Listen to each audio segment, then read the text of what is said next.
আসসালামু আলাইকুম কাঁচা বাচ্চারা।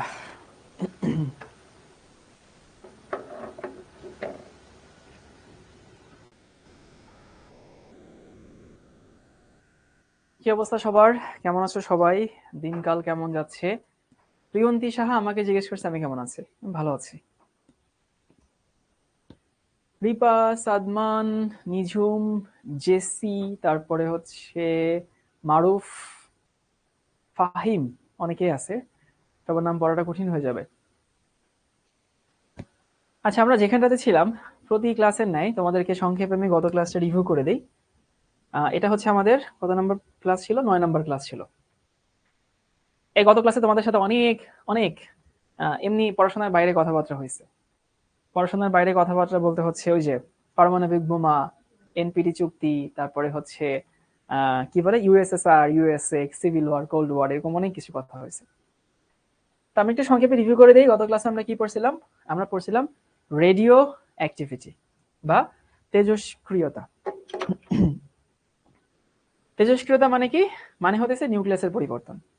নিউক্লিয়াসের পরিবর্তন মানে হচ্ছে যে যে প্রসেসে কোনো পরমাণু নিউক্লিয়াস থেকে বিভিন্ন কণা আলফা, বিটা, গামা এরকম কণা বা রশ্মি এগুলোকে বের হয়, সেই প্রসেসটাকে আমরা তেজস্ক্রিয়তা বলি। এবং এইটাকে বলা হয় হইতেছে যে পরমাণুটা করে তাকে বলা হয় তেজস্ক্রিয় পরমাণু। ওকে, তারপরে বলছিলাম আলফা কণা কি, বিটা কণা কি, গামা রশ্মি কি, নিউট্রন কি, পজিট্রন কি, তোমাদেরকে সিম্বল গুলো আসলে চিনাইছিলাম। পরে আমরা কয়েকটা প্রশ্ন সলভ করছিলাম যে হইতেছে কি বলে এখানে কি হবে, এখানে কি হবে, এবং তোমাদের একটা হোমওয়ার্ক দেওয়া ছিল। হোমওয়ার্কটা আমি আজকে সলভ করে দিব, সমস্যা নেই। আমি আশা করি তোমরা অনেকেই সলভ করছো। যারা করনি তারা আজকে করে মিলাই নিবা। এবং এটাই হইতেছে যে হইতেছে তোমাদের কি বলে অনেকে বলতেছে যে হইতেছে ভাইয়া কি পড়বো, কেমনে পড়বো। এই যে হোমওয়ার্ক গুলো যে দেওয়া থাকে, এই হোমওয়ার্ক গুলো কিন্তু বাসায় পড়তে হবে। এগুলো কিন্তু মিস করা যাবে না। তারপর তোমাকে বলছিলাম যে নিউক্লিয়ার রিঅ্যাকশন 3 রকম: ট্রান্সমোরেশন, ফিশন এবং ফিউশন। ট্রান্সমোরেশন মানে হচ্ছে এক পরমাণু অন্য পরমাণুতে রূপান্তরিত হয়, নর্মালি স্টেবল পরমাণুগুলো হয়। ফিশন মানে হতেছে একটা বড় পরমাণু ভেঙে অনেকগুলো ছোট পরমাণুতে পরিণত হয়। আর ফিউশন মানে ছোট পরমাণু জোড়া লেগে বড় পরমাণুতে পরিণত হয়। এটুকুই তোমাদের গত ক্লাসে ছিল। আমরা আজকে হোমওয়ার্কটাকে সলভ করে দিই। দেখো হোমওয়ার্কটা এখানে থাকার কথা, একটু দেখি হোমওয়ার্কটা দিয়ে দিছে কিনা। হ্যাঁ, হোমওয়ার্কটা তো এখানে দিয়ে দেয় নাই। তাহলে হোমওয়ার্কটা আজকে ক্লাস না, আগামী ক্লাসে আমরা পড়বো।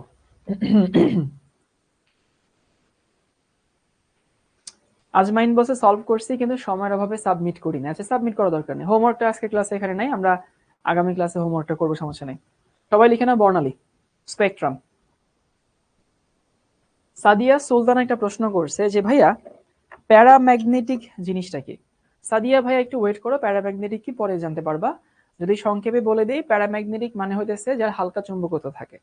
মানে ম্যাগনেটিজম 3 প্রকার: ফেরো, প্যারা এবং হইতেছে ডায়া। তো ফেরো, প্যারা এবং ডায়া, ওই প্যারা হইতেছে মাঝামাঝি লেভেলে থাকে আর কি, বুঝছো? তো প্রথমে আসি যে হইতেছে বর্ণালী। এখন বর্ণালী মানে কি? তুমি যদি এটা প্রকৃতি প্রত্যয় আলাদা করো তাহলে কি দাঁড়ায়? বর্ণ যোগ আলী, তাই না? বর্ণালী, এই তো।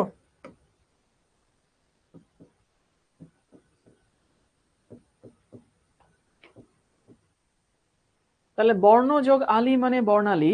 মানে এখানে অনেকগুলো বর্ণের কাহিনী থাকবে, অনেকগুলো বর্ণ একসঙ্গে থাকবে আর কি, বুঝছো? তো অনেকগুলো বর্ণ যখন একসঙ্গে থাকে সেটা নিয়ে পড়াশোনা করা, সেটা নিয়ে কথা বলা, সেটা নিয়ে আলাপ আলোচনা করা, সেটাকে বলা হয় বর্ণালী। ভালো কথা। রিপন বলছে মেডিকেলের জন্য রসায়ন বিষয় কোন বই কিনতে হয় কি? আপাতত লাগবে না। তো তুমি শিখুর সাথে আগাও না, শিখুর সাথেই থাকো। আমি বলবো কোন জায়গায় কি বই লাগবে পেরানোর দরকার নেই। শিখু তোমাকে এত কিছু দিচ্ছে, এই অনুযায়ী সামনে আগাও। সিকিউ সলভ ক্লাস হবে, হ্যাঁ সিকিউ সলভ ক্লাস অবশ্যই হবে। এখন এই যে বর্ণালী, তুমি যখন হতেছে বর্ণালী ক্লাসিফিকেশন করবা, তুমি জানো কিনা বর্ণালী মানে রং, রং মানে হইতেছে আলো, তাই তো? তো বর্ণালী মোট কয় রকমের জানা আছে? প্রিন্টে কেন আমি অপশন চাপ দিলাম? সাবজেক্ট, টিচিং ব্যাকগ্রাউন্ড, এটা তোমাদের সবাইকে একটু বলি, বর্ণালী হচ্ছে 2 রকম। একটা হচ্ছে শোষণ বর্ণালী,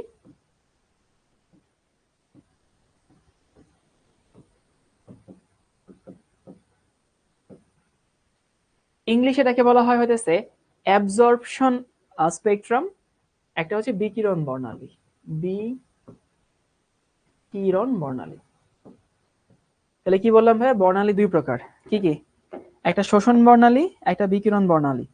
আমি কিন্তু এখনো পারমাণবিক বর্ণালীতে যাইনি, বা পারমাণবিক বর্ণালীতে আমরা অনেক পরে যাব। আমরা আমাদের মতো হচ্ছে নর্মালি আগে বেসিক জিনিসগুলো শিখি, এবং এখন আমরা যা শিখছি সেগুলো সব হচ্ছে বেসিক জিনিস। শোষণ বর্ণালী কোনটা আর বিকিরণ বর্ণালী কোনটা? আচ্ছা ধরো, এই যে তোমরা আমার হাতে একটা পানির বোতল দেখতে পাচ্ছ, এই পানির বোতলটা কি রঙের? এই পানির বোতলটা হইতেছে ধরো নীল রঙের, তাই না? নীল রঙের তো তুমি দেখতে পাচ্ছ। আচ্ছা যদি এমন হয় এই রুমে সবগুলো লাইট আমি বন্ধ করে দিই, তুমি কি এই পানির বোতলটা দেখতে পাবা? উত্তর হচ্ছে না, তুমি এই পানির বোতল কিন্তু আর দেখতে পাবা না। এখন কোন বস্তুকে আমরা কেন দেখি? আমরা দেখি কারণ ওই বস্তু থেকে আমার চোখে আলো আসে।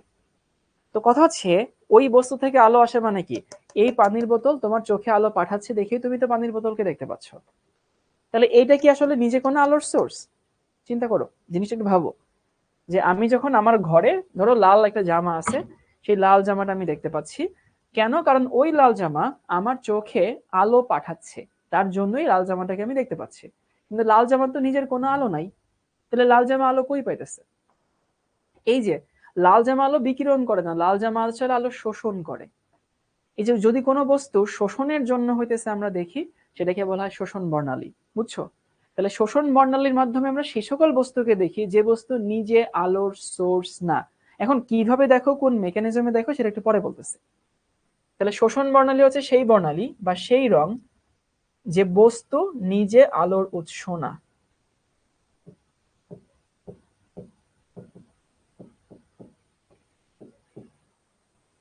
সবাই একটু ধৈর্য ধরো। অনেকে চিন্তা করছো ভাইয়া তাহলে ও যদি নিজে আলোর উৎস না হয়, ও যদি শোষণ করে, তাহলে ওকে আমি কিভাবে দেখবো? একটু ওয়েট করো, বুঝছো? তাহলে বস্তু নিজে আলোর উৎস না, ওই টাইপের বস্তুকে তুমি কোন বর্ণালীর মাধ্যমে দেখো? শোষণ বর্ণালীর মাধ্যমে দেখো। এরপরে ধরো আমার কাছে একটা ফোন আছে, আমি ফোনে ধরো ফ্ল্যাশ অন করলাম, এই যে তোমরা সবাই ফ্ল্যাশ দেখতে পাচ্ছ। ইভেন আমি যদি আমার এই রুমে সবগুলো লাইট বন্ধ করি, তুমি তাও কিন্তু ফ্ল্যাশটা দেখতে পাবা। বা আমরা যখন সূর্যকে দেখি, সূর্য তো নিজে আলোর উৎস, তাই না? যদি সবকিছু বন্ধ হয়ে যায় তাও তো আমি সূর্যকে দেখবো। যখন কোনো বস্তুকে আমরা এরকম ভাবে দেখি যে ওটা বাদে বাকি সবকিছু অন্ধকার করে দিল ওরে আমি দেখতে পাবো, সেটা আমরা বিকিরণ বর্ণালীর মাধ্যমে দেখি। তাহলে বিকিরণ বর্ণালী কোনটা? বিকিরণ বর্ণালী মানে বস্তু নিজে আলোর উৎস। ওকে,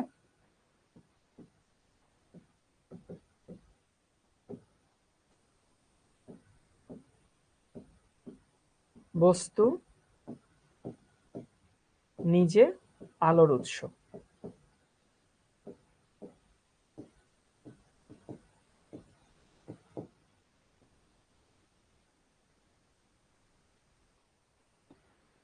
তাহলে যে বস্তু নিজে আলোর উৎস, সেই বস্তুকে যখন আমরা দেখি তখন সেটাকে আমরা দেখি হইতেছে বিকিরণ বর্ণালীর মাধ্যমে। আর বস্তু নিজে আলোর উৎস না, সেই বস্তুকে আমরা দেখি হচ্ছে শোষণ বর্ণালীর মাধ্যমে। আগে বলো তো এইটুকু সবাই বুঝছে কিনা? এখন তোমাদের মধ্যে অনেকেরই কিউরিসিটি জাগছে যে হ্যাঁ, যে নিজের আলোর উৎস না তারে আমরা কি দেখি, কিভাবে দেখি, কোন মেকানিজমে দেখি? ঠিক আছে, এটা একটু চিন্তা করো তো। বস্তু নিজে আলোর উৎস, আর এখানে বস্তু নিজে আলোর উৎস না হবে আর কি, ঠিক আছে? এবার চলো একটু দেখি। ধরো এইখানে আমার কাছে একটা লাল জামা আছে, ধরো একটা লাল জামা আমার কাছে আছে, বা ধরো লাল কিছু একটা আছে। আচ্ছা লাল জামাই নেই, তো আমার কাছে এরকম একটা লাল জামা আছে। লাল জামা লাল দিয়ে লিখি।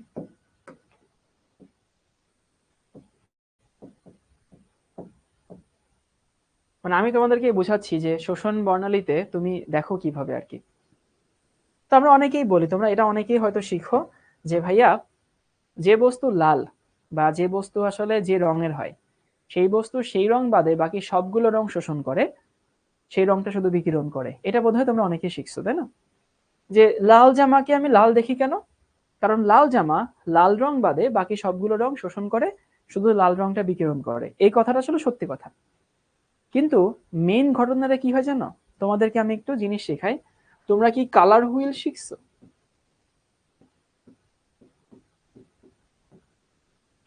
কালার হুইল, এটাকে বলা হয় বাংলায় রঙের চাকা।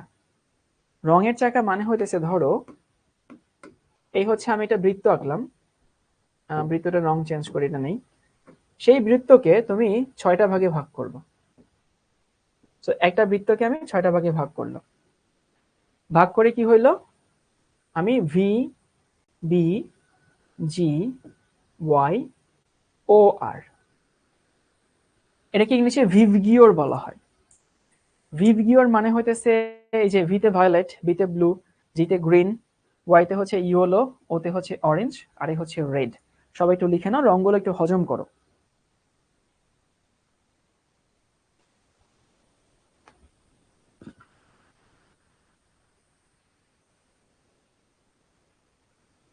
এটাকে বলা হইতেছে রঙের চাকা। তো অনেকে বলতে পারে যে ভাই, রং তো আসলে 7টা, বেনি, আসহ, কলা, তাই না? তো রং 7টা, কিন্তু আপনি এখানে 6টা কেন লিখছেন, এই প্রশ্ন অনেকের মধ্যে আসতেই পারে। তুমি কিন্তু জানো রং 7টা, কিন্তু এখানে ভাই 6টা কেন লিখছে? আসলে রং 7টা, একটা হইতেছে নীল এবং আসমানি। তো এটা আবিষ্কার করছে কে? আবিষ্কার করছে হচ্ছে নিউটন।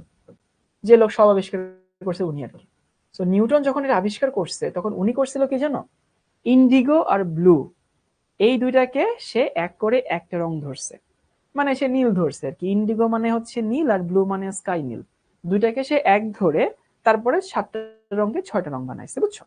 তো 7টা রং 6টা রং, ওটা নিয়ে খুব বেশি বদার্ড হওয়ার কিছু নাই। তো সে করছিল কি, এরকম একটা রঙের চাকা বানাইছিল। এটা এমন না যে আন্দাজে বানানো, এটার অবশ্যই কিছু মিনিং আছে। এবং দেখো তো, এই রঙের চাকার আমি যদি রংগুলোকে একটু নোটিস করি, তাহলে কি দাঁড়ায়, এই যে যেখানে বেগুনি আছে তার অপোজিটে কি, হলুদ না? যেখানে বেগুনি আছে তার অপোজিটে হচ্ছে হলুদ, যেখানে নীল আছে তার অপোজিটে হচ্ছে কমলা, আর যেখানে গ্রিন আছে তার অপোজিটে হচ্ছে রেড। এই যে উল্টা পাল্টা যে রংগুলো আছে, মানে বিপরীত যে রংগুলো আছে, এইগুলোকে ইংলিশে বলা হয় কমপ্লিমেন্টারি কালার। মানে ধরো, বেগুনির কমপ্লিমেন্টারি রংটা হইতেছে হলুদ, ব্লু এর কমপ্লিমেন্টারি রংটা হইতেছে অরেঞ্জ, আর রেড এর কমপ্লিমেন্টারি রংটা হইতেছে গ্রিন।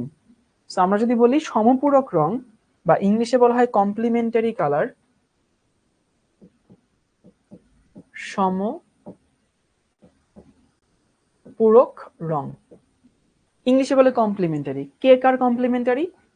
ভায়োলেট এর কমপ্লিমেন্টারি হচ্ছে ইয়েলো, তারপরে ব্লু এর কমপ্লিমেন্টারি হচ্ছে অরেঞ্জ, আর রেড এর কমপ্লিমেন্টারি হইতেছে গ্রিন। তো অনেকের মাথায় প্রশ্ন আসতে পারে, ভাই কিসের মধ্যে কি পান্তা ভাতের ঘি, পড়াচ্ছিলেন শোষণ বর্ণালী, তার মধ্যে আবার এইখানে কেন নিয়ে আসছেন? কারণ আছে। কারণটা হইতেছে, দেখো, কমপ্লিমেন্টারি বলতে আসলে কি বোঝানো হয়েছে? এই সাদা নিজে কোনো রং না, যখন সবগুলো রং একসঙ্গে থাকে তখন সেটাকে সাদা রং বলি। আর কালো নিজেও কোনো রং না, যখন কোনো রং না থাকে তখন সেটাকে আমরা কালো বলি। যেমন তোমরা অনেকেই বলো যে আমার ব্ল্যাক কালার পছন্দ, যারা বলে আমার ব্ল্যাক কালার পছন্দ তারা আসলে টেকনিক্যালি কোনো কালারই পছন্দ না। আবার যে বলে আমার হোয়াইট পছন্দ, তো সে আসলে দিন শেষে সব রং পছন্দ করে, তার পার্টিকুলার কোনো রং পছন্দ না, ঠিক আছে? তাফসির হোসাইন বলছে, ভাইয়া আমি রিসেন্টলি ভর্তি হয়েছি, এখন আমার কি করা উচিত, কিভাবে পড়াটা কভার দিব, একটু অ্যাডভাইস দেন। তাফসির, আজকের ক্লাস তো লাইভে করো, আর যে ক্লাসগুলো হয়ে গেছে সেই ক্লাসগুলো একটু সময় নিয়ে উইকলি রুটিন করে তারপরে শেষ করে নিও। এখন এই কমপ্লিমেন্টারি রংটার মেইন ব্যাপারটা হচ্ছে এরকম, যে কোনো বস্তু যদি বেগুনি রং শোষণ করে, মানে সবগুলো রং একসঙ্গে থাকলে তো সাদা হয়। তো ধরো কোনো বস্তু বেগুনি রং যদি শোষণ করে, তাহলে সেই বস্তুকে আমরা দেখবো হচ্ছে ইয়েলো, বুঝো কিনা? যদি কোনো বস্তু বেগুনি শোষণ করে, আমরা তাকে দেখবো হচ্ছে হলুদ। যদি কোনো বস্তু হলুদ শোষণ করে, আমরা তাকে দেখবো হইতেছে ভায়োলেট। এই হচ্ছে কমপ্লিমেন্টারি রঙের ব্যাপারটা। যদি কোনো বস্তু ব্লু রং শোষণ করে, আমরা তাকে দেখবো হইতেছে অরেঞ্জ বা কমলা। যদি সে কমলা শোষণ করে, তাহলে আমরা দেখবো হইতেছে তাকে ব্লু। যদি কোনো বস্তু রেড শোষণ করে, তখন আমরা তাকে দেখবো হইতেছে গ্রিন। যদি গ্রিন শোষণ করে, তাকে আমরা দেখবো হইতেছে রেড। এইটা হচ্ছে কমপ্লিমেন্টারি রঙের ব্যাপারটা। এখন দেখো, তোমার কাছে একটা লাল জামা আছে। এখন তোমার কাছে লাল জামা আছে, ভালো কথা, সেই লাল জামাটাকে তুমি লাল বলতেছো, এবং তুমি ছোটবেলা থেকে শিখে আসছো যে লাল জামাটা লাল বাদে বাকি সব রং শোষণ করে, এটা অনেকেই শিখে আসছো। আসলে হ্যাঁ, লাল জামাটা লাল বাদে বাকি সব রং শোষণ করে, কিন্তু তোমরা তো বুঝো যে এই প্রত্যেকটা রঙের সাথে কি জড়িত, ল্যামডা জড়িত না? মানে এখানে মেইন ফ্যাক্টরই তো ল্যামডা। লাল রঙের ওয়েভলেন্থ একরকমের, নীলের ওয়েভলেন্থ একরকম, তারপরে ইয়েলোর ওয়েভলেন্থ একরকম, গ্রিনের ওয়েভলেন্থ একরকম। তো রং সে শোষণ করে কোন ইকুয়েশন অনুযায়ী? রং শোষণ করে তো ই সমান এইচ সি বাই ল্যামডা, এই ইকুয়েশন অনুযায়ী, তাই না? এগুলো লিখতে হবে না আর কি। সো লাল জামাটাকে আমি লাল দেখি কারণ সে মেইনলি শোষণ করে হচ্ছে গ্রিন। ওকে, গ্রিন মানে হতেছে সে সবুজ শোষণ করে, বাকিগুলো শোষণ করে কিন্তু সবুজ অঞ্চল থেকে তার শোষণের পরিমাণটা বেশি। মানে ধরো ব্যাপারটা এরকম, তুমি কোন একটা রঙকে দেখছো হচ্ছে লাল, তুমি এইটা তাকে দেখছো আর কি, বুঝছো? তো সে সবই শোষণ করে, এটা সত্যি কথা, কিন্তু মেইন শোষণটা হয় এই অঞ্চল থেকে, বুঝছো? তাহলে আমি শোষণ বর্ণালী যে বলতেছি, যে রংটা আমি যে জামাটা নীল দেখতেছি সেই জামাটা আসলে শোষণ করে কোনটা? শোষণ করে হইতেছে অরেঞ্জ, বুঝছো? আবার ধরো যে রংটাকে আমি দেখছি হইতেছে ধরো হলুদ, সেটা মেইনলি শোষণ করে কি? মেইনলি শোষণ করে হইতেছে ভায়োলেট। মানে ভায়োলেট অঞ্চল থেকে তার শোষণটা বেশি হয়। সবাই কি বুঝতে পারছি শোষণ বর্ণালী কিভাবে দেখা যায়? মানে ব্যাপারটা হচ্ছে এরকম, এই যে আমার যে পানির বোতলটা আছে, আমার এখানে সাদা রং আছে, বুঝছো? আমার এখানে যে সাদা রংটা আছে, আমার এই বোতলটা করতেছে কি সাদা রং থেকে মেইনলি শোষণ করতেছে হইতেছে কমলা রংটা। মেইনলি কমলাটা শোষণ করে, বাকিগুলো করে বাট মেইনলি করে হচ্ছে কমলা। তাহলে কমলা শোষণ করে দেখেই আসলে তুমি এই বস্তুটাকে দেখতে পাচ্ছ হচ্ছে ব্লু। আশা করি এবার সবাই বুঝতে পারছো।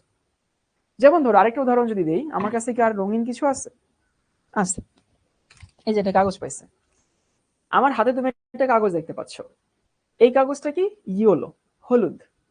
তার মানে এই যে আমার আশেপাশে কিন্তু সব সাদা লাইট, সব আমার এই উপরে লাইট, নিচে লাইট, এইখানে লাইট, সবখানে লাইট, প্রত্যেকটা লাইট থেকে সাদা আলো বের হতেছে। তার মানে কি প্রত্যেকটা লাইটের মধ্যে সবগুলো রং আছে, সবগুলো রং তুমি ওখানে পাচ্ছ। ওখানে বেগুনি আছে, নীল আছে, হলুদ আছে, কমলা আছে, লাল আছে, সবই আছে। কিন্তু এই হলুদ জিনিসটাকে তুমি হলুদ দেখতেছো কারণ মেইনলি দেখো হলুদের অপোজিটে কি আছে? ভায়োলেট।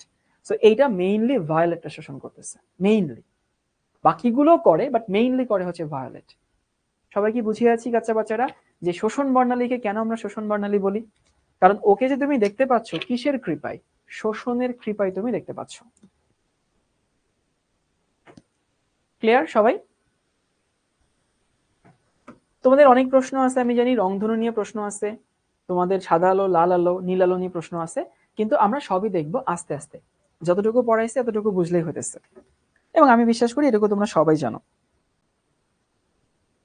আর এখানেও কিছু বেসিক শিখাই দিই, সেটা হতেছে এইটা, বে, নি, আ, স, হ, কলা।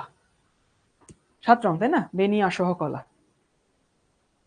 এটাকে ইংলিশে বলা হয় V, I, B, G, Y, O, R. যেহেতু রং নিয়ে খেলাধুলা হবে, তো রংটা নিয়ে হইতেছে আমরা একটু চেষ্টা করব।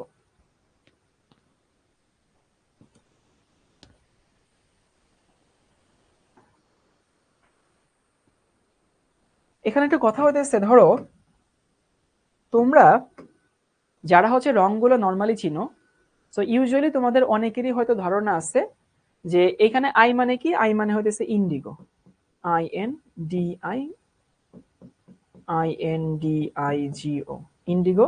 আর বিতে হইতেছে ব্লু। তোমাদের অনেকেরই হয়তো ধারণা আছে যে ভাইয়া ইন্ডিগো মানে হচ্ছে আকাশী, তোমরা অনেকেই হয়তো এরকম জানো। যারা ইন্ডিগো মানে আকাশী জানো তারা আজকে থেকে চেঞ্জ করে ফেলো, ইন্ডিগো মানে হইতেছে নীল। আজকে থেকে চেঞ্জ করে ফেলো, তুমি ভুল জানতা সারা জীবন। ইন্ডিগো মানে নীল, নীল মানে গাঢ় নীল আর কি। আর তুমি জানতো ব্লু মানে হইতেছে নীল না, ব্লু মানে নীল না, ব্লু মানে আকাশী, হালকা নীল আর কি। এখন অনেকের মনে হইতেছে মাই হোল লাইফ ওয়াজ এ লাই, সারা জীবন ধরে কি শিখে আসলাম? হ্যাঁ, সারা জীবন ধরে ভুল শিখে আসছো যদি এরকম শিখে থাকো। ইন্ডিগো মানে হইতেছে নীল, নীল মানে হইতেছে গাঢ় নীল, আর হইতেছে ব্লু মানে হইতেছে আকাশী। এটা এখন থেকে চেঞ্জ করে ফেলো। তানজিনা বলছে আসলেই? হ্যাঁ আসলেই। তোমাদের হইতেছে একটা ইয়া বলি, তোমরা কি হইতেছে দীনবন্ধু মিত্রকে চিনো? মানে আমি যে এটা যে ঠিক আমি তোমাদেরকে বুঝাই দিচ্ছি আর কি।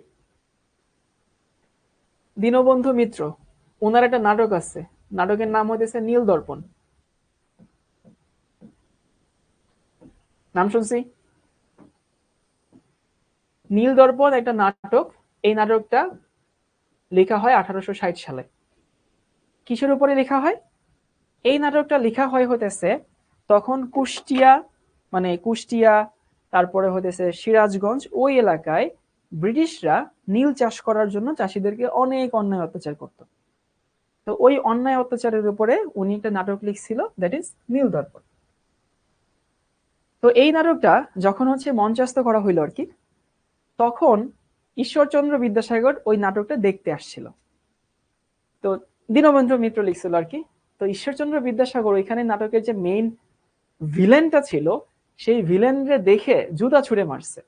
মানে এত পরিমাণ তার গায়ে জ্বালা ধরছে যে ব্রিটিশরা আমাদেরকে এত পরিমাণ হইতেছে অন্যায় অত্যাচার করতে। যাই হোক, পরে আসি ওখানে।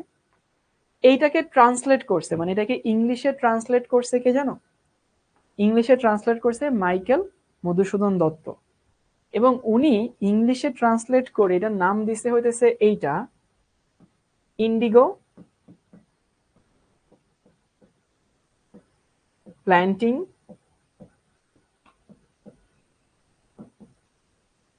তারপর হচ্ছে মিরর, ওই যে দর্পণ আর কি। মিরর মানে তাই না। তো এখান থেকে আশা করি তোমরা প্রমাণ পেয়ে গেছো যে ইন্ডিগো মানে আসলে নীল। ইন্ডিগো মানে গাঢ় নীল, আর ব্লু মানে হালকা নীল বা আকাশী। শ্রী বিশ্বজিৎ বলছে নীল চাষ কি? নীল চাষ হইতেছে এখন তো তোমরা কেমিক্যাল রং আমরা ব্যবহার করি, জামা কাপড়ে হোক অন্য যে কোনো জায়গায় হোক। তো তখন হইতেছে ওই সময় গিয়ে হইতেছে তখন তো আর ওই কেমিক্যালি সিনথেটিক নীল পাওয়া যেত না। তখন নীল হচ্ছে একটা গাছের মতো, একটা একটা ফসলের মতো, ওইটা চাষ করা হইতো। তো যাই হোক, এখন থেকে জেনে রাখো যে হইতেছে নীল মানে হচ্ছে ইন্ডিগো, আর ব্লু মানে হইতেছে আকাশী। তাহলে আমরা জাস্ট বেসিক কিছু জিনিস শিখলাম। আমরা শিখলাম হইতেছে বর্ণালী দুই রকম, একটা হচ্ছে শোষণ বর্ণালী, একটা বিকিরণ বর্ণালী। সো কোনো বস্তু যখন নিজে আলোর উৎস, ওই বস্তুকে যখন আমরা দেখি তখন সেটাকে আমরা বিকিরণ বর্ণালী বলি। আর কোনো বস্তু যখন হইতেছে নিজে আলোর উৎস না, সেকে আমরা দেখার জন্য তাকে কোনো একটা রং থেকে আলো শোষণ করতে হয়, তখন সেটাকে আমরা বলি হইতেছে শোষণ বর্ণালী। এখন শোষণ বর্ণালী আমরা কোন মেকানিজমে দেখি? আমরা কমপ্লিমেন্টারি কালার এর মেকানিজমের মাধ্যমে দেখি। কিরকম? কোনো বস্তু যদি ব্লু রং শোষণ করে তাহলে সেটাকে আমরা দেখি ইয়েলো। কোনো বস্তু যদি হচ্ছে অরেঞ্জ, কোনো বস্তু যদি ভায়োলেট শোষণ করে তাকে আমরা দেখি হচ্ছে ইয়েলো। গ্রিন শোষণ করলে তাকে আমরা দেখি হচ্ছে রেড। আর আমাদের যে 7টা রং আছে, মৌলিক রং আর কি, যদিও মেয়েদের মধ্যে আবার এই রঙের থেকে অনেক বেশি রং আছে। মেয়েরা জাফরান রং, তারপরে হচ্ছে টিয়া পাখি, কলার পাতা সবুজ, তারপরে হইতেছে কি বলে ফিরোজা কালার, পেস্ট কালার, মিষ্টি কালার। এখন মিষ্টি কালার যে কোনটা ভাই? সাদা মিষ্টি হয়, লাল মিষ্টি হয়, আবার হচ্ছে হালকা লাল লাল মিষ্টি হয়, লাড্ডু দেখি আবার সবুজ রঙেরও হয়। তো মিষ্টি কালার আবার কোনটা? আবার ধরো পেস্ট কালার মেয়েরা একটা বানাইছে। এখন ভাই আমি তো দেখি পেপসোডেন্ট পেস্ট হচ্ছে সাদা, কোলগেট পেস্ট হচ্ছে সবুজ, মেডি প্লাস হইতেছে আবার সাদা সবুজের একটা কম্বিনেশন থাকে। তো পেস্ট কালার আসলে কোনটা? তো এরকম কালারের তো কোনো অভাব নাই, কিন্তু রং হইতেছে মোট এই 7টা, ঠিক আছে? 7টা মানে রং 7টা। ওকে, তাহলে গেল। তাহলে আশা করি সবাই এটুকু বুঝতে পারছো শোষণ বর্ণালী কি জিনিস এবং বিকিরণ বর্ণালী কি জিনিস। আচ্ছা, তোমরা কি বলতে পারো যে এখানে যে রংগুলো আমরা বলতেছি প্রত্যেকটা রঙের কোন জিনিসটা আলাদা? মানে কোন জিনিসের উপর ভিত্তি করে রংগুলো হইতেছে, কেউ কি বলতে পারো? একটু চিন্তা করো তো।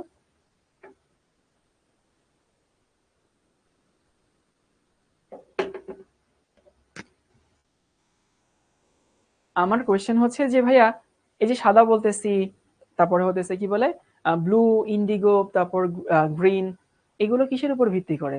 গুড, এগুলো আসলে তরঙ্গ দৈর্ঘ্যের উপর ভিত্তি করে। তাহলে আমাদের এই যে আলোর যে রং, আলোর রংটা কার উপরে নির্ভর করে? আলোর রং বা আলোর বর্ণ ল্যামডা এর উপর নির্ভর করে, ল্যামডা এর উপর নির্ভর করে।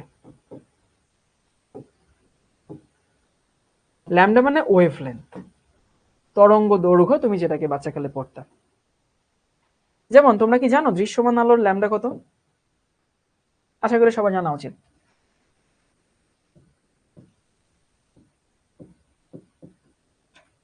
দৃশ্যমানের ল্যামডা হচ্ছে 400 ন্যানোমিটার থেকে কত ন্যানোমিটার? 700 ন্যানোমিটার। এই 400 থেকে 700 ন্যানোমিটার যদি হয় কোন একটা তরঙ্গের ওয়েভলেন্থ, তখন সেটাকে আমরা দেখতে পারি। এই ডোন্ট গেট মি রং, এখানে কাহিনী আছে। আচ্ছা ভাইয়া, কোন কোন বইতে দেখছি এখানে 380 লেখা, সেটা কি ভুল? না ভাই, ভুল না। কোন কোন বইতে দেখছি এখানে 680 দেওয়া, সেটা কি ভুল? না, সেটা ভুল না। কোন কোন বইয়ে দেখছি এখানে 780 দেওয়া, সেটা কি ভুল? না, ভুল না। আসলে এটা কোনোটাই ভুল না, কারণ এমন না যে ঠিক এই জায়গায় একটা রং শুরু হয়ে ওই জায়গায় আরেকটা রং শেষ হয়, এটা না। এগুলো আসলে গ্রেডিয়েন্ট আকারে পরিবর্তন হয়, বুঝছো? তো 400 জায়গায় যদি 380 দেখো ভাই, সেটাও ঠিক আছে। 380 না দেখে 360 দেখো, সেটাও ঠিক আছে। যদি কেউ এখানে 780 দাও, সেটাও ঠিক আছে। কোনোটা ভুল না, সবই সঠিক। কারণ এগুলো এমন না যে হইতেছে জাস্ট এইখান থেকে আমরা দেখা শুরু করছি, ওইখানে গিয়ে দেখা শেষ হয়ে গেছে, এরকম কিন্তু না। এটা আস্তে আস্তে গ্রেডিয়েন্ট আকারে পরিবর্তন হয়।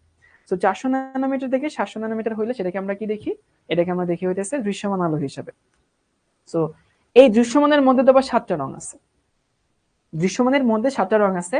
সো এমসিকিউর জন্য আমরা কয়েকটা রঙের ওয়েভলেন্থের রেঞ্জ মুখস্থ করব। এগুলো আমারও মনে থাকে না। ভায়োলেট, ভায়োলেটের রেঞ্জ হইতেছে 380 থেকে 450 ন্যানোমিটার। এটা মুখস্থ করব ফর এমসিকিউ। তারপর হচ্ছে ইন্ডিগো, সব 7টা মনে রাখার দরকার নেই, কয়েকটা মনে রাখতে হয়। 450 থেকে তোমার হচ্ছে 475। এইটাও বইতে বইতে হালকা ভ্যারি করতে পারে, টেনশন নিবা না কেউ। তারপর হচ্ছে ব্লু, জাস্ট আইডিয়া রাখবা যে কে কোথায় আছে। 475 থেকে 495 ন্যানোমিটার। আরেকটা মনে রাখবা গ্রিন। এই 4টা মনে রাখলে হইতেছে, এমসিকিউতে এই 4টাই আসে। 495 থেকে 570। তোমাদের বইতে সবগুলো আছে, বাট সবগুলো মনে রাখার দরকার নেই, সবগুলো মনে রাখতে পারবাও না।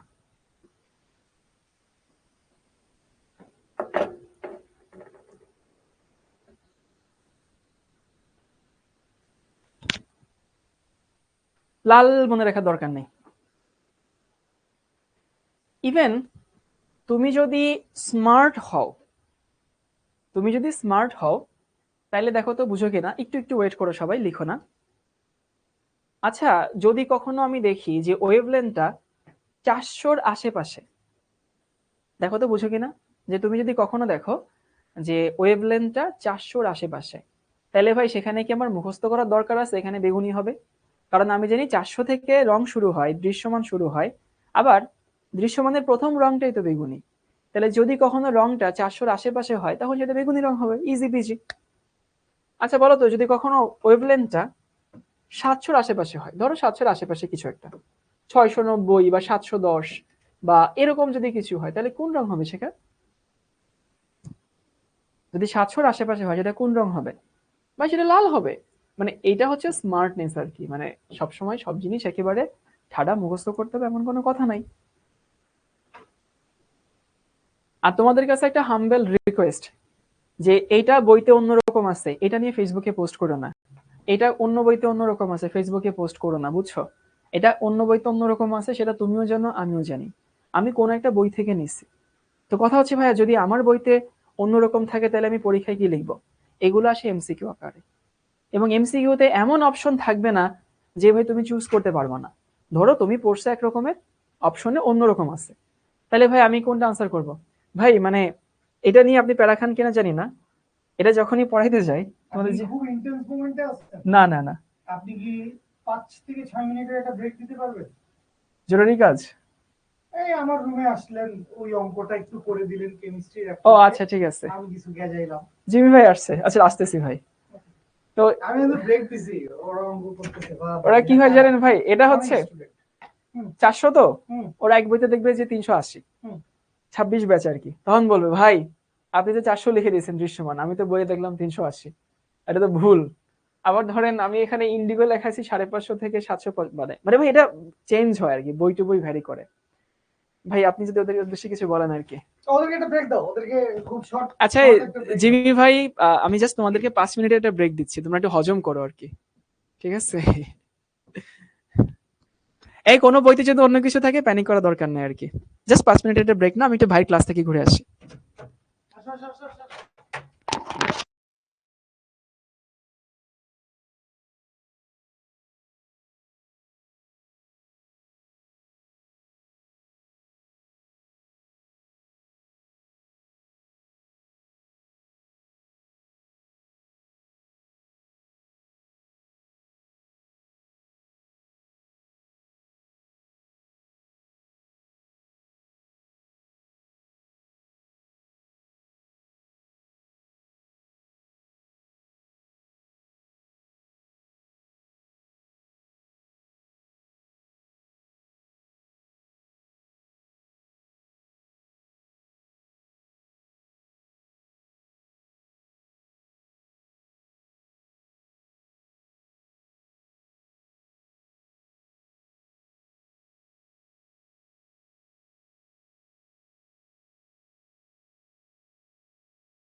হ্যালো, আসসালামু আলাইকুম বাচ্চা লোক।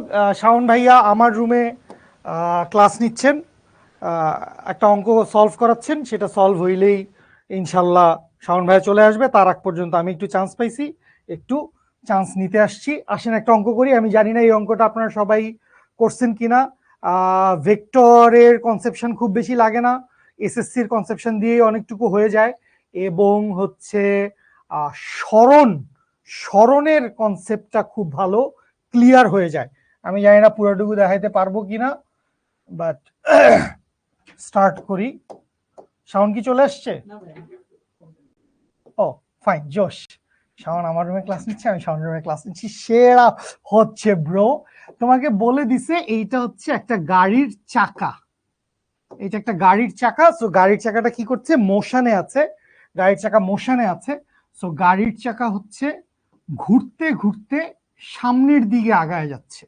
গাড়ির চাকাটা ঘুরতে ঘুরতে কি করছে? সামনের দিকে আগায় যাচ্ছে। আপনি কেন? সবই আল্লাহর ইচ্ছা। জীবনে অনেক আনসার্টেইন ঘটনা ঘটবে, সেগুলোর সাথে কোপ আপ করতে পারতে হবে। ঠিক আছে?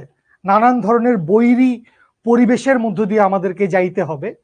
সো এটা খুব বেশি বৈরী পরিবেশ না। আরে কেমিস্ট্রি ক্লাস হচ্ছিল, শাওন ভাইয়া পড়াচ্ছিল, আমি আফসারাপ চলে এসেছি, এটা অঙ্ক করাচ্ছি। তো কি এমন বৈরী পরিবেশ ফিল করতে পারছ না? আসতেছে শাওন ভাইয়া। তো এই গাড়ির চাকাটা ঘুরতেছিল, খুব ভালো কথা, ঘুরতেছিল। তো তোমাকে বলছে ধরো এইটা হচ্ছে গাড়ির চাকাটার ইনিশিয়াল পয়েন্ট, এবং এই ইনিশিয়াল পয়েন্টে গাড়ির চাকাটার ধরো বলে দিল হচ্ছে তার পরিধির সর্বনিম্ন বিন্দু বা তার গতিপথের সর্বনিম্ন বিন্দু। এইরকম একটা গোলাপি রঙের একটা প্লাস্টিকের টেপ মেরে দিছি।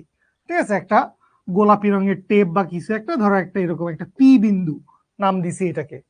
যে এরকম একটা বিন্দু আছে পি বিন্দু, এটা কি? এটা হচ্ছে ওর গতিপথের সর্বনিম্ন বিন্দু। জাস্ট অঙ্কটা দিয়ে নেই, প্রচুর গল্প করব, প্রচুর গল্প করব ইনশাল্লাহ। ঠিক আছে?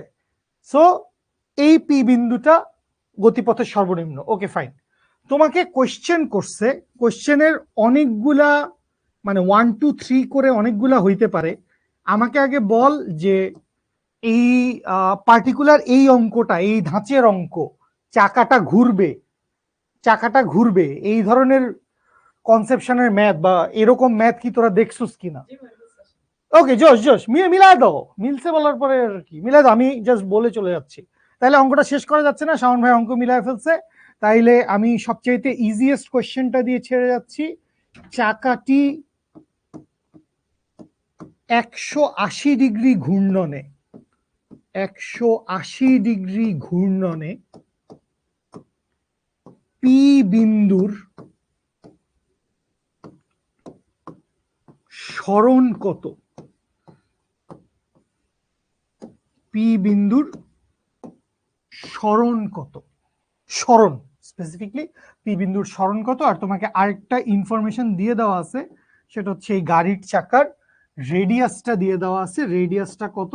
সাপোজ ধরে নিলাম রেডিয়াসটা হচ্ছে 50 সেন্টিমিটার। ঠিক আছে? সো আমি বলছি অঙ্কের অনেকগুলা ভার্সন আছে। এই যে 180 ডিগ্রি ঘূর্ণনে, এইটাকে যদি 1 নাম্বার ভার্সন বলি, এটা যদি কারো খুব ইজিলি মিলে যায়, তাইলে 2 নাম্বার ভার্সন হচ্ছে হইতে পারে, এবার গাড়ির চাকাটাকে 270 ডিগ্রি ঘুরাইলাম, 3 নাম্বার অপশন হইতে পারে অন্য কিছু একটা অ্যাঙ্গেল ঘুরাইলাম, সাপোজ 210 ডিগ্রি। নানানবিধ অ্যাঙ্গেলে ঘুরাইলাম। কোয়েশ্চেনের বডি অলমোস্ট সেম, পি বিন্দুর সরণ কত। That's all. আজকে আর অ্যান্সার দেখার টাইম নাই। ফিজিক্সের একটি এক্সট্রা ম্যাথ আমরা দেখে নিলাম, সলভ করাই দিব ইনশাল্লাহ ক্লাসে। Thank you so much, love you all, bye bye.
আচ্ছা তোমাদেরকে বলি কি হয়েছে।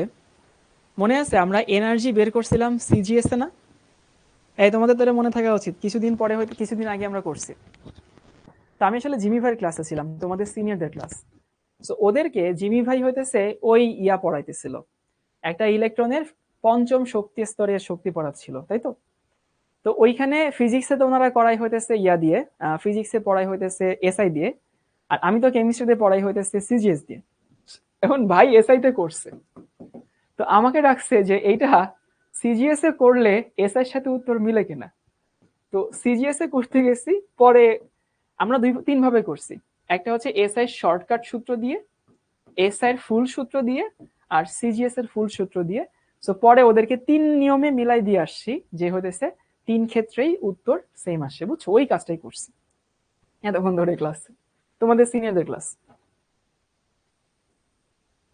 মজা হয়েছে অনেক আর কি।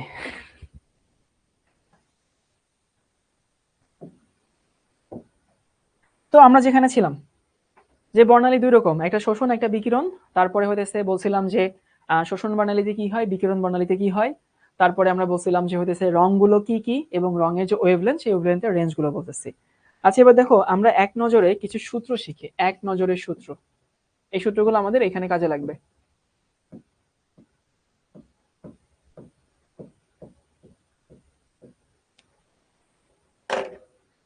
এবং ওই সূত্রগুলো এসআই তে বসালে কি হয় জানো? তুমি সিডাব্লিউ ক্যালকুলেটর না, অন্য যদি এফএক্স ইএক্স এই ক্যালকুলেটর যদি হতেছে ক্লাস মানে বসাও, ঠাস করে উত্তর জিরো চলে আসে। এসআই মানগুলো নিতে পারে না, বুঝছো? এক নজরে কতগুলো ফর্মুলা, এই কাঁচা বাচ্চারা বুঝো কিনা? একটা হইতেছে ই সমান হইতেছে এইচ নিউ, এই ফর্মুলা কি জানো?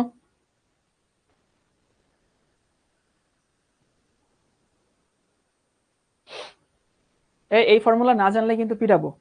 খালি নিউটা তোমাদের কাছে অনেক পরিচিত মনে না হতে পারে। এখানে নিউ মানে হইতেছে নিউ, নিউ মানে হচ্ছে তরঙ্গ ইয়া কি বলে কম্পাঙ্ক।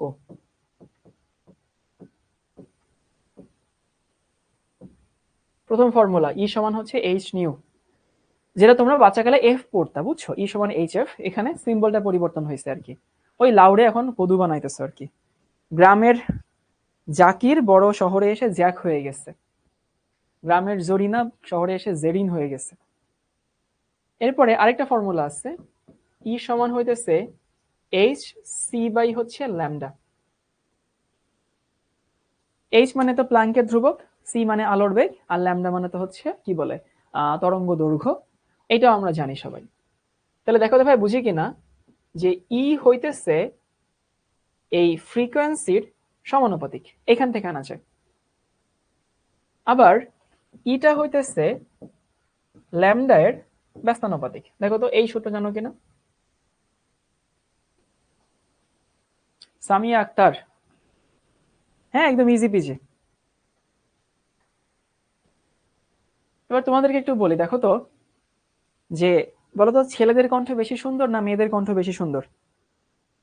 কি মনে হয়?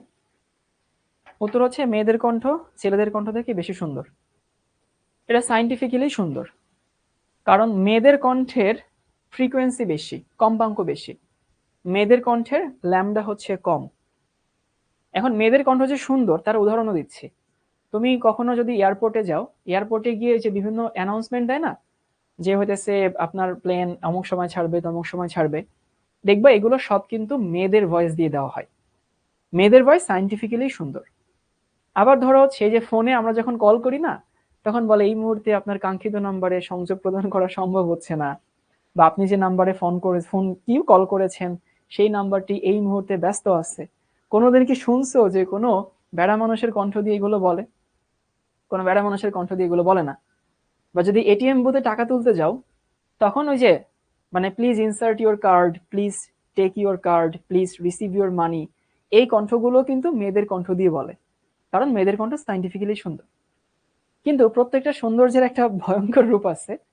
সেই সৌন্দর্যের মধ্যে ভয়ঙ্কর জিনিসটা হইতেছে মেয়েদের কণ্ঠ সুন্দর কারণ মেয়েদের কণ্ঠের এনার্জি বেশি, মেয়েদের কণ্ঠের ফ্রিকোয়েন্সি বেশি, মেয়েদের কণ্ঠের ওয়েভলেন্থ কম।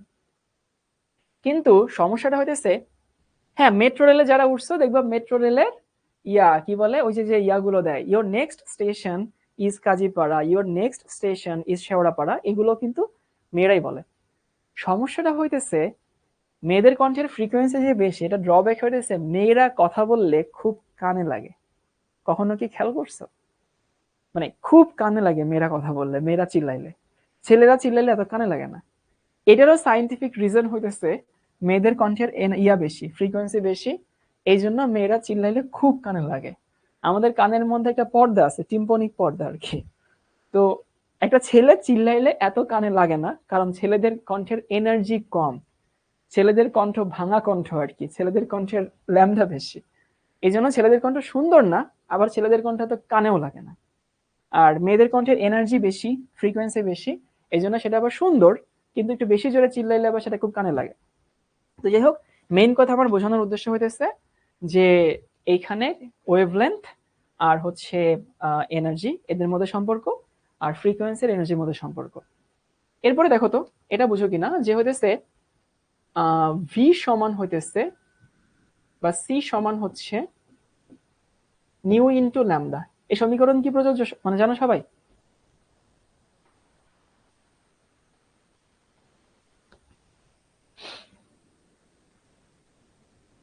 এইটা তোমরা বাচ্চাকালে পড়ছিলা এভাবে, ভি সমান হইতেছে এফ ল্যামডা। ওইটাই ভাই, খালি চেঞ্জ হয়েছে, ভি এর জায়গায় সি আসছে, এফ এর জায়গায় নিউ আসছে, আর ল্যামডার জায়গায় ল্যামডা আসছে। তাহলে এখান থেকে বুঝো কিনা সেটা হচ্ছে ল্যামডা ইজ ইনভার্সলি প্রপোর্শনাল কি নিউ। এটা একটু মনে রাখো।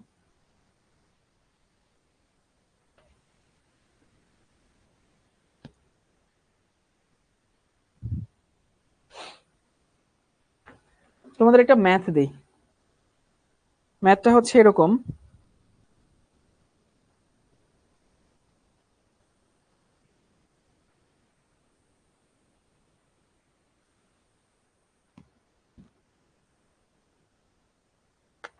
সবাই একটা প্রশ্ন লিখে নাও।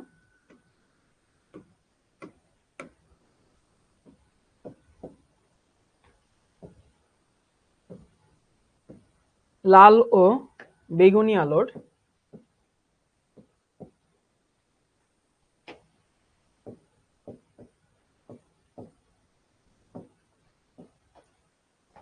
আলোর তরঙ্গ দৈর্ঘ্য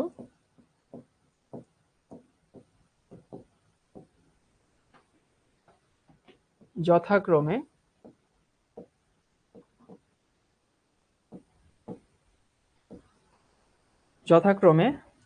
6050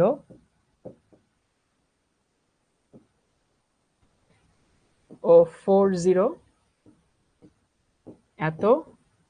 এটার উচ্চারণ কি পারো? এটা হচ্ছে অ্যাংস্ট্রম। অ্যাংস্ট্রম, এটার উচ্চারণ অনেকে অদ্ভুত কি কি জানি উচ্চারণ করো। সো 6050 অ্যাংস্ট্রম আর 4050 অ্যাংস্ট্রম। আমাকে বলছে এদের শক্তির তুলনা করো।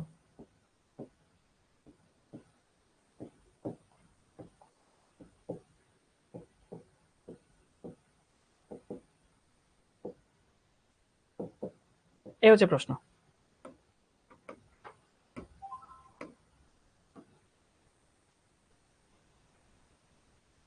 দুই রঙের আলো আছে, কি কি? একটা হইতেছে লাল আলো, একটা বেগুনি আলো। সো এদের ওয়েভলেন্থের একটা মান দেওয়া আছে আমাকে, তো আমাকে বের করতে বলছে যে শক্তির তুলনা করতে হবে, মানে কার শক্তি বেশি কার শক্তি কম।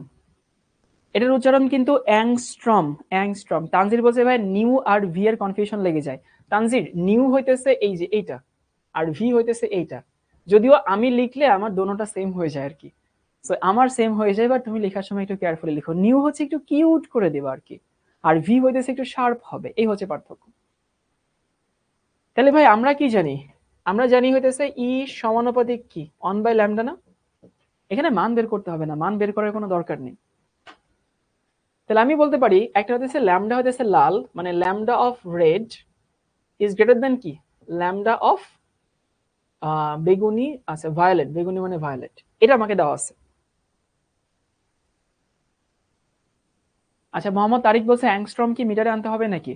যদি তোমার অনেক বেশি এনার্জি থাকে, অনেক তেল থেকে আনতে পারো, কিন্তু দরকার নাই।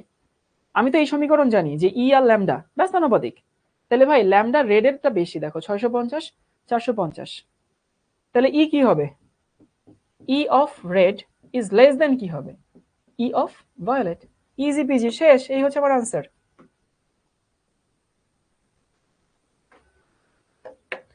অনেকে কি করবে জানো? অনেকে মান বের করবে। হ্যাঁ, মান বের করলে করাই যায়, মান বের করলে কোনো সমস্যা নেই, কিন্তু মান তো এখানে আমাকে চাইনি, তুলনা করতে বলছে, কোনটা বড় কোনটা ছোট সেটা বের করতে বলছে। এখন তুমি যদি চাও মান বের করো তাহলে বের করো, কিন্তু মান বের করার দরকার নেই, মান বের করে আমাদের চাইনি আসলে, বুঝছো? নাবিহা বলছে বেগুনির বেশি, গুড। ফারিহা বলছে রেডের বেশি। আচ্ছা, ইসরাত জাহান ই কি ভাইয়া? ই হচ্ছে এনার্জি, শক্তি। এবার সবাই লিখে নাও তাড়িৎ চুম্বক বর্ণালী।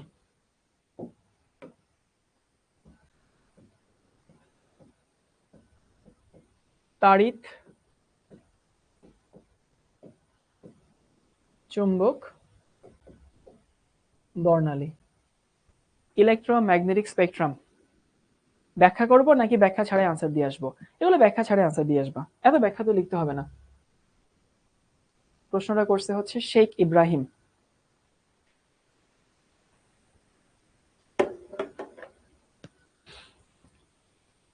Electromagnetic spectrum.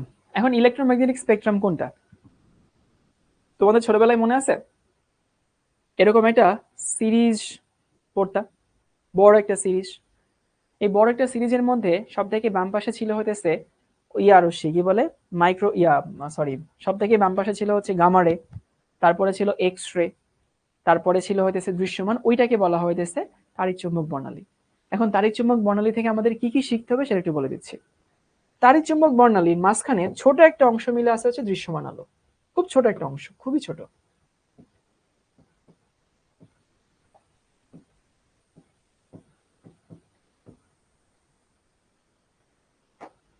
যাদের কাছে হাজারি স্যারের বই আছে, দেখবা হাজারি স্যারের বইয়ে কাভার পেজেই হইতেছে তাড়িৎ-চুম্বক বর্ণালীর একটা ইয়া দেওয়া আছে, ছবি দেওয়া আছে। তো তাড়িৎ-চুম্বক বর্ণালীর একেবারে মাঝখানে খুব ছোট একটা অঞ্চল মিলে থাকে হচ্ছে দৃশ্যমান আলো। এবার তোমাদেরকে কিন্তু সিরিয়ালটা মুখস্থ রাখতে হবে, এই সিরিয়ালটা মুখস্থ রাখাই লাগবে, নো ওয়ে। আচ্ছা, দৃশ্যমান কি দিয়ে শুরু হয় বলতো? দৃশ্যমান শুরু হয় ভি দিয়ে, আমি এখানে একটা ভি লিখলাম, আর শেষ হয় হইতেছে রেড দিয়ে। তাহলে ভাই ভি এর আগে কোন রং হবে? ভি এর আগে হবে ইউভি। তাহলে আমি বলতে পারি যে ভি এর আগে হবে হইতেছে ইউভি, আর রেড এর পরে কি হয়? রেড এর পরে হয় আই আর। শর্টকাটে মনে রাখার নিয়ম, আমি যখন তোমার বয়সে ছিলাম তখন আমি এই সিরিয়ালটা মনে রাখতাম হইতেছে এভাবে, যে ভি এর আগে ইউভি, আর লালের পরে আবসালাল। আবসালাল মানে অবলোহিত, ইনফ্রারেড। আর তার আগে কি? তার আগে হইতেছে এক্স রে, আর তার আগে কি? তার আগে হইতেছে গামা রে। আর এরপরে কি? এরপরে হইতেছে আইআর এর পরে হইতেছে মাইক্রো, এবং তারপরে হচ্ছে রেডিও। এই সিরিয়ালটা মুখস্থ করতে হবে কিন্তু, কার আগে কে কার পরে কে।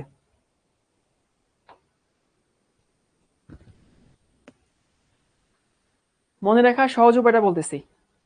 দৃশ্যমান আলো, তো দৃশ্যমান কি দিয়ে শুরু হয়? বেগুনি দিয়ে শুরু হয়। বেগুনির আগে কি থাকবে? বেগুনির আগে থাকবে হইতেছে অতি বেগুনি, তাই না? বেগুনির আগে হইতেছে অতি বেগুনি। আর রেডের পরে কি? ইনফ্রারেড। তাহলে ভায়োলেটের আগে আলট্রাভায়োলেট, রেডের পরে হইতেছে ইনফ্রারেড, তার আগে এক্স, তার আগে গামা, আর এরপরে হইতেছে আইআর, মাইক্রো, এবং তারপরে হচ্ছে রেডিও। এটা তোমাকে মুখস্থ করতে হবে। এবং দেখো বুঝো কিনা, এই বাম পাশে হচ্ছে ল্যামডা ম্যাক্স, সরি, বাম পাশে হচ্ছে ল্যামডা মিনিমাম, সব থেকে ছোট ল্যামডা। যত ডান দিকে যাবা তত কি হয়? ল্যামডা ম্যাক্স হয়। সবাই তো এটা বুঝো, তাই না? গামা রশ্মি অনেক শক্তি সম্পন্ন রশ্মি, অনেক শক্তি সম্পন্ন রশ্মি মানে হইতেছে এর ল্যামডা কি হবে? কমই তো হবে। ওটা সব থেকে কম শক্তির রশ্মি, ওইখানে ল্যামডা বেশি হবে। এবার বুয়েটে একটা প্রশ্ন আসছিল, যে বুয়েট হচ্ছে 2019 বা 20 একটা প্রশ্ন আসছিল, এখানে কোনটা কি কি কাজে লাগে সেটা দিয়ে একটা প্রশ্ন আসছিল। তো আমি তোমাদেরকে সংক্ষেপে একটু শিখাই দিচ্ছি কোনটা কি কি কাজে লাগে। প্রথমে আসি ভাই, গামা রে কি কাজে লাগে? গামা রে কাজে লাগে হইতেছে এইটা, সেটা হইতেছে, এটা মেইনলি কাজে লাগে হইতেছে ক্যান্সার চিকিৎসায়, এটা কাজে লাগে হচ্ছে গবেষণায়, আর কাজে লাগে হইতেছে খাদ্য সংরক্ষণে কাজে লাগে, ওই যে জীবাণু ধ্বংস করতে আর কি, খাদ্য সংরক্ষণ। এটা বুয়েটাই আসছিল 2019 না 18 সালে জানি, যে কোনটার কি কাজ। তাহলে গামারে কোথায় কোথায় কাজে লাগে? গামারে কাজে লাগে হইতেছে ক্যান্সার চিকিৎসায় কাজে লাগে, গামারে কাজে লাগে হইতেছে গবেষণার কাজে লাগে, আর কাজে লাগে হইতেছে খাদ্য সংরক্ষণের কাজে লাগে। এবারে সে এক্স রে কি কাজে লাগে? এক্স রে কাজে লাগে হইতেছে আমরা জানি ডায়াগনোসিসের কাজে লাগে, তাই না? আমরা তো প্রায় এক্স রে করি। ডায়াগনোসিস, কোন হাড্ডি টাড্ডি ভাঙছে কিনা সেটা। এরপরে আসে হইতেছে ইউভি। ইউভি কই কাজে লাগে জানো? ইউভি কাজে লাগে হচ্ছে জাল টাকা জাল পাসপোর্ট, আমরা পড়বো জাল টাকা শনাক্তকরণ আর কি। জাল টাকা শনাক্ত। আর ইউভি কাজে লাগে হইতেছে এইটা ভিটামিন ডি তৈরিতে কাজে লাগে। সবাই এটুকু লিখো, এখানে কিছু মজার মজার কথা বলবো। লাবণী বলছে এগুলো কি লিখবো? অবশ্যই লিখবা। আয় হায়, তাহলে আমি এত কষ্ট করে কেন লিখতেছি?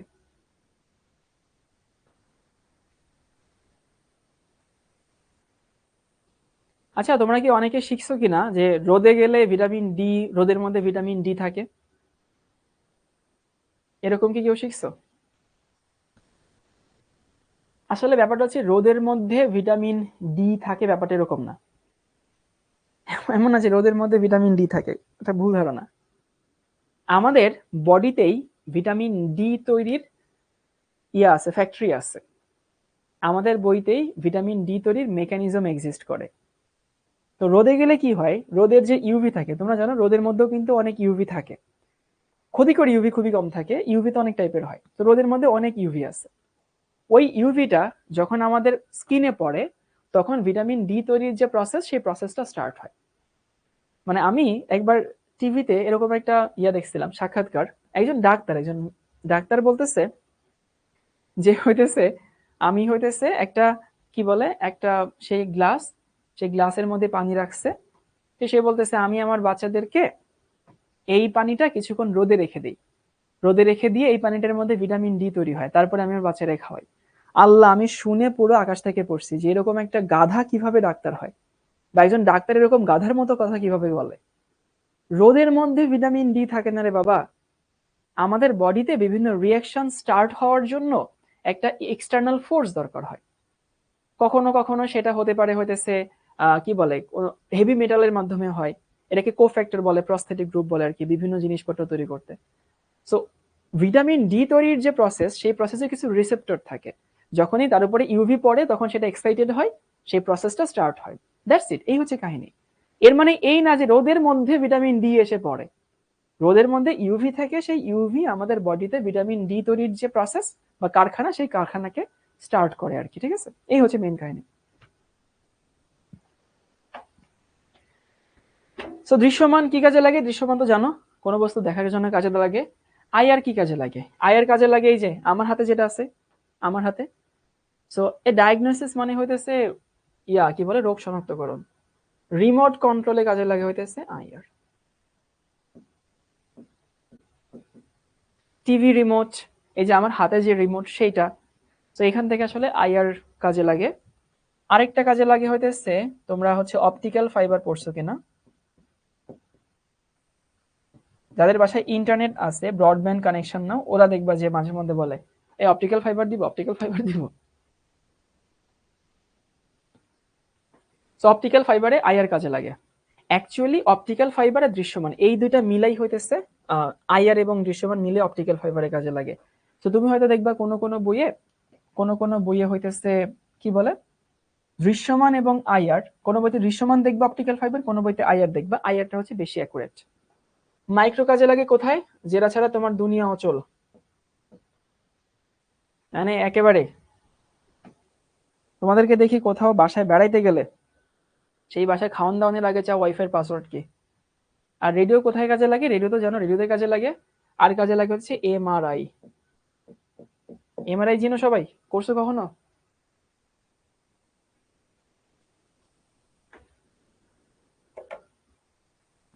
এটাকে বলা হয় ম্যাগনেটিক রেজোনেন্স ইমেজিং। মাথায় যদি হচ্ছে কোনো কিছু হয় তখন এমআরআই করাতে হয়। সো এমআরআই তে রেডিও ওয়েভ কাজে লাগে, আর রেডিও তো কাজে লাগে, এটা তো সবাই জানে।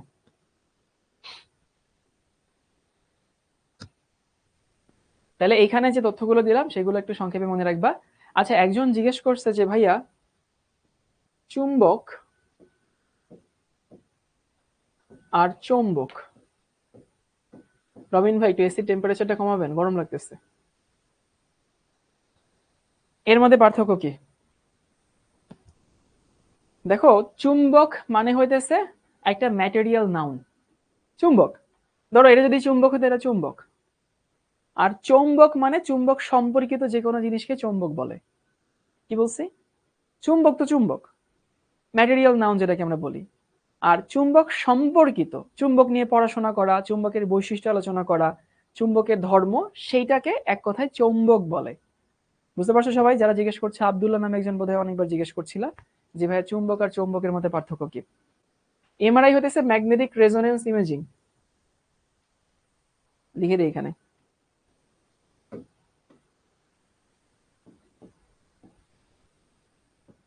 Magnetic resonance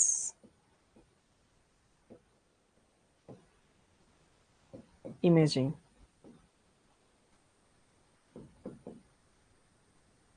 MRI. Mushfiqur Rahim, শস নিব? শস ব্রো, এই শস নিলে কি হবে জানো? 1 মাস পরে দেখবা অনেকগুলো শস আছে ফোনে। এই সসগুলো তোমার কাছে মনে হবে এই সসগুলো কই থেকে আসতো, এই সসগুলো আমি কোথা থেকে নিলাম। যাই, এই সসগুলো এখন মার্ক করে একবারে ডিলিট করে দেই। তো সস নিলে কিন্তু সসগুলো ফোনের মধ্যেই থেকে যাবে। সসগুলো না নিয়ে একটু হাত দিয়ে লিখো বাবা। এই আমি কি তোমাদের লেখার সময় দিই না? তুমি সস নিবা এখানে, হ্যাঁ? আমার সাথে সাথে লিখো ভাই, আমিও লিখি তুমিও লিখো। এমন তো না যে আমি তাড়াতাড়ি ধুপ করে চলে যাচ্ছি। আরে সস মানে স্ক্রিনশট, এটাকে তোমরা জেনারেশন জেড আবার এসএস বানাই ফেলছো আর কি। তবে আমিও আমার জীবনে বহুত সস নিছি। সস নিয়ে 1-2 মাস পরে আমার কাছে মনে হয় যে কিরে ভাই, এটা কই থেকে নিছি, এটা কবে নিচ্ছি, এটা কেন নিছিলাম। 1 মাস পরে তার ওটা খোঁজ থাকে না, তখন মার্ক করে সব ডিলিট করে দেওয়া হয়। তো সস নিও না কেউ ভাই, ভাই একটু কষ্ট করে খাতায় লিখো। সস মানে স্ক্রিনশট, স্ক্রিনশট এস এস, সেটা দিয়ে আবার সস বানাই ফেলছে আর কি, বুঝছো? S S. এই মজা করছি, বাট যে হচ্ছে আসলে ভাই তোমারে বলতেছি এস এস নিও না। এস এস নিলে ওটা ফোনে থেকে যায় ভাই। ওটা তোমার আমার ক্ষেত্রে জীবনে কত হয়েছে, আমি যখন ইউনিভার্সিটি স্টুডেন্ট ছিলাম তখন মাঝে মাঝে এরকম সস নিতাম আর কি। সস নিয়ে দেখা যায় তো কিছুদিন পরে ডিলিট করে দিচ্ছি, ওইটার ফোনে থাকতো না, বুঝছো? এই জন্য খাতায় লিখো, খাতায় লিখো। আর আমি তো খুব স্লোলি আগাচ্ছি, আমি তো আস্তে আস্তে পড়াচ্ছি।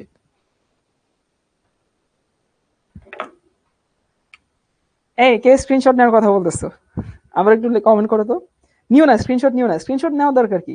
খাতায় তুলো, তাইলেই তো হইতেছে।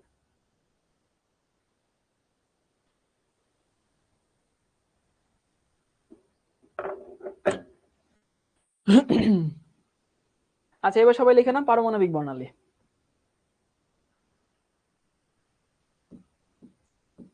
আমরা কিন্তু এখন মেইন জায়গায় আসলাম আর কি, এতক্ষণ ধরে তো আগডুম বাগডুম শিখছি। পারমাণবিক বর্ণালী মানে আমরা তো পরমাণুর জন্য পড়াশোনা করছি না।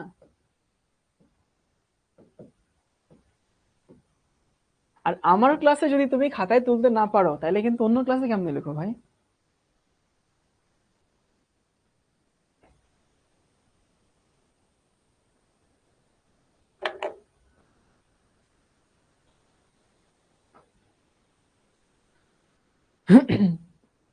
আচ্ছা, পারমাণবিক বর্ণালী তোমাদেরকে দেখো মনে পড়ে কিনা, সবাই একটু ফ্ল্যাশব্যাকে যাও। সেটা হচ্ছে আমরা তোমাদেরকে যখন হইতেছে ওই বোর্ড মডেলের স্বীকার্যগুলো পড়াচ্ছিলাম, তো বোর্ড মডেলের স্বীকার্যগুলো পড়ানোর সময় তৃতীয় স্বীকার্য যেটা ছিল সেখানে বলছিলাম যে ইলেকট্রন শক্তি শোষণ করে উপরেও যেতে পারে, শক্তি বিকিরণ করে নিচেও আসতে পারে, মনে আছে? যে নিচ থেকে যদি উপরে যায় তাহলে সে শক্তি শোষণ করে। মনে না থাকলে মাথায় জোরে একটা বাড়ি দাও, দেখবা স্মৃতি ফেরত আসবে। অথবা সিঁড়ি দিয়ে গড়ায় পড়ে যাও। তো এখানে হয় শক্তির শোষণ, মানে নিচের শক্তি স্তর থেকে উপরের শক্তি স্তরে যদি যায়।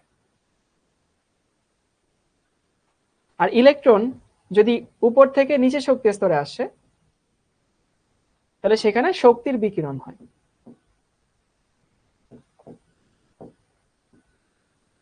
এখন এই যে যেখানে আসলে শোষণ হয়, মানে যেখানে শোষণ হয় সেই শোষণে সে কি হয়, সে শক্তি শোষণ করে, বুঝছো? তো শক্তি শোষণ করে শক্তি তো একটা ফরম্যাটে থাকে, সেটাকে আমরা রং হিসাবে দেখি, মানে শক্তি আলো হিসাবে দেখি, আলোতে একটা রং থাকে। তো এই শোষণ মানে যখন হয় তখন যে বর্ণালী আমরা দেখি সেই বর্ণালীকে বলা হয় শোষণ বর্ণালী। মানে ইলেকট্রন নিচ থেকে উপরে গেলে যে বর্ণালী তৈরি হয় সেটাকে বলা হয় শোষণ বর্ণালী, আর ইলেকট্রন নিচ থেকে উপর থেকে নিচে নামলে যে বর্ণালী তৈরি হয় তাকে বলা হয় বিকিরণ বর্ণালী। মানে দেখো, ইলেকট্রন উপর থেকে নিচে নামলে শক্তি বিকিরণ করে, ভালো কথা। তো শক্তি বিকিরণ করে কি হিসাবে? শক্তির তো একটা ফরম্যাট থাকে, শক্তির তো একটা রূপ থাকে, সেই রূপটা হইতেছে আলো, রং। আলো মানে তো আলো কিছু না, আলো মানে তো রং। তাহলে নিচ থেকে উপরে গেলে শোষণ বর্ণালী, উপর থেকে নিচে নামলে বিকিরণ বর্ণালী। আর বর্ণালী যদি বলা হয় তাহলে বিকিরণটাকে ধরে নেওয়া হয়, বুঝছো? মানে পৃথিবীর সব জিনিস নিয়ে একটা কনভেনশন আছে। যেমন তরল বললে আমরা কি বুঝি? তোমাকে যদি বলা হয় কখনো তরল, তরল মানে তো আমরা পানি বুঝি, তাই না? কিন্তু তরল তো দুধও হইতে পারে, তরল তো তেলও হইতে পারে। বাট তরল বললে যেরকম আমরা পানি বুঝাই, ঠিক সেরকম বিকিরণ মানে বর্ণালী বলতে আমরা নর্মালি বিকিরণ বর্ণালীকেই বুঝাই থাকি।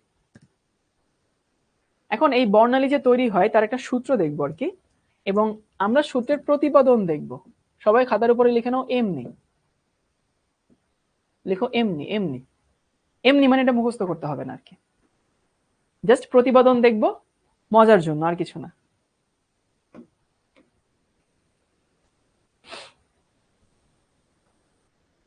তোমাদের কি মনে আছে যে যে পরিমাণ শক্তি সে শোষণ বা বিকিরণ করে ডেল্টা ই সমান ই হাই মাইনাস ই লো? বেশি শক্তি মাইনাস কম শক্তি। আমরা এখানে একটা ইয়ে দিতাম, মডুলাস দিতাম। মডুলাস কেন দিতাম? যেন মানটা পজিটিভ আসে। এখানে মানটা পজিটিভ আসবে, আমি উচ্চ শক্তি থেকে নিম্ন শক্তি মাইনাস করছি, বুঝো কিনা? তোমাদের কি মনে পড়ে যে আমরা এখানে একটা মডুলাস সাইন দিতাম, এবং মডুলাস সাইন বলতেছিলাম কেন দিতাম? মডুলাস সাইন দিতাম যেন মানটা নেগেটিভ আসলে ওটাকে কান ধরে পজিটিভ বানাই দিব। আর এখানে আমি সূত্রটা এমন ভাবে নিচ্ছি যেন ভাই ও মানটা এমনি পজিটিভ আসবে, কারণ উচ্চ শক্তি থেকে নিম্ন শক্তি মাইনাস করছে, আমি জানি এখানে পজিটিভ আসতে বাধ্য। এই তো। তাহলে ডেল্টা ই সমান হইতেছে, তোমাদের মনে আছে যে হইতেছে ই এর ইকুয়েশন কি? এই কিছুক্ষণ আগে জিমের রুমে এটা করে আসলাম আর কি। টু, একটা মাইনাস আছে, sorry, থুকু। 2 pi square m z square e to the power 4 n square h square। ফ্ল্যাশব্যাকে যাও। ওই যে একটা ফর্মুলা ছিল, বিখ্যাত ফর্মুলা, আমি জানি অনেকে ভুলে গেছে, ভুলে যাওয়াটা খুবই স্বাভাবিক, আবার মনে করে নাও। তাহলে এই মানটা লিখি, মানে ইকুয়েশনটা লিখি। এখানে থাকে হইতেছে minus 2 pi square m z square e to the power 4 n high তার স্কোয়ার ইন্টু h স্কোয়ার। মানে শুধু এনটাই তো চেঞ্জ, আর তো কোনো কিছু পরিবর্তন নেই।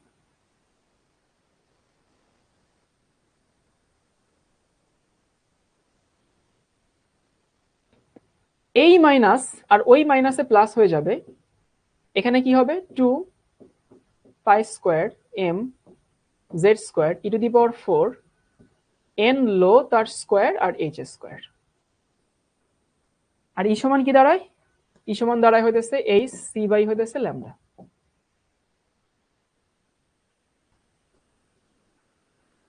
এন স্কোয়ার এইচ স্কোয়ার, ওই এন এর জায়গায় এন হাই বসাইছি আর এন লো বসাইছি, আর কিছু না। সবাই লিখো, একটু হজম করো, লেখা হইলে বইলো যে ভাই লেখা হয়েছে। আমি তোমাদেরকে সূত্রের প্রতিপাদন দেখাচ্ছি, বাট প্রতিপাদন লাগবে না তোমার। যুদ্ধের ময়দানে অস্ত্র রেডি করে নিয়ে যেতে হয়।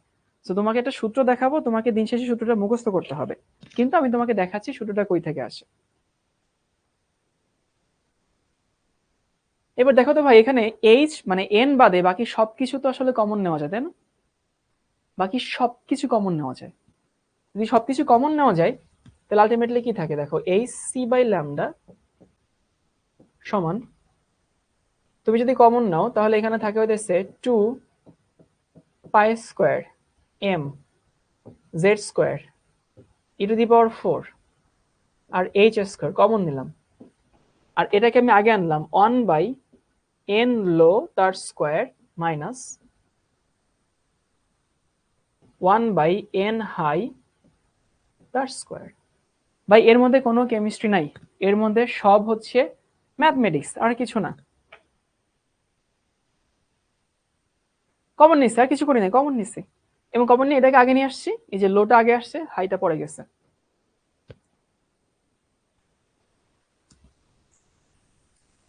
এরপরে আমি করলাম কি, 1/λ এই পাশে রেখে দিলাম, এইচ আর সি কেও নিচে পাঠিয়ে দিব। So H R C K নিচে পাঠিয়ে দিলে কি থাকে দেখো, 2π² m e⁴, এখানকার এইচ এখানকার h² মানে h³ দাঁড়ায়, আর এখানে সি থাকে, ইনটু এখানে থাকে হইতেছে 1/n লো তার স্কোয়ার মাইনাস 1/n হাই তার স্কোয়ার, আর এখানে z² দিলাম।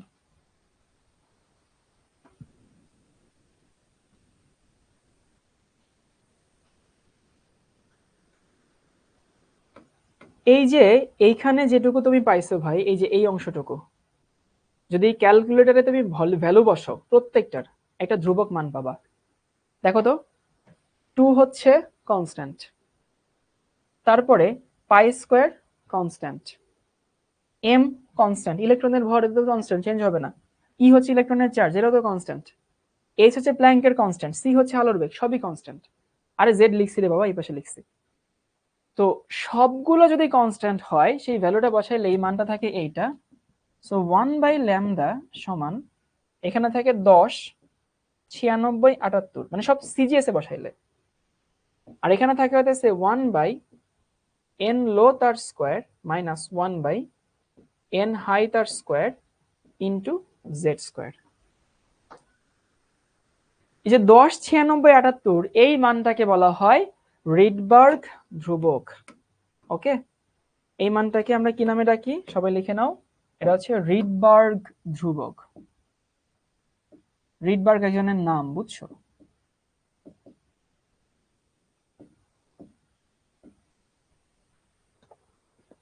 এবং তখন উনি করলো কি, যে ঠিক আছে এই সূত্র আমি আমার মতো করে দিব। সূত্র কি? সূত্র হইতেছে এইটা, 1/λ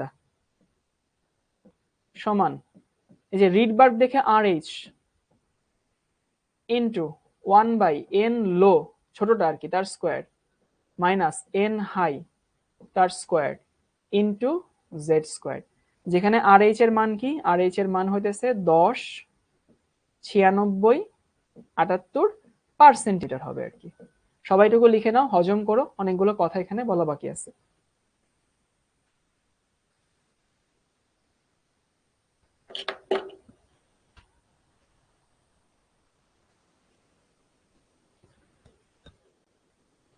সুবহানা বলছে ভাইয়া মাইনাস সাইন কেন হবে? সুবহানা, এটা তো ভাইয়া অনেক আগের ক্লাসের প্রশ্ন, মাইনাস সাইন হবে আর কি।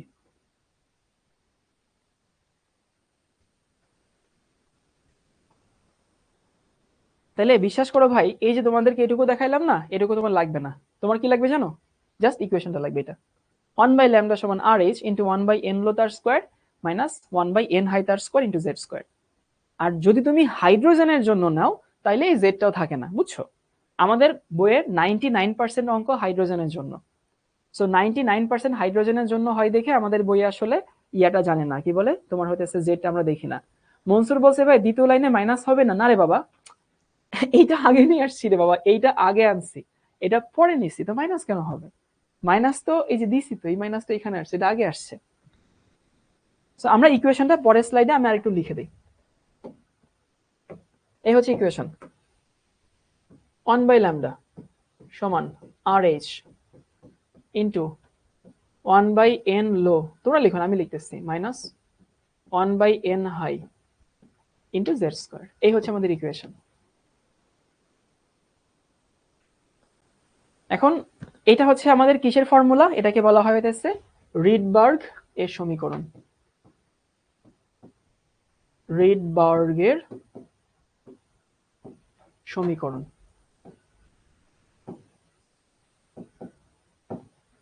RH কে আমরা কি বলি? RH কে বলি হইতেছে আমরা রিডবার্গের ধ্রুবক।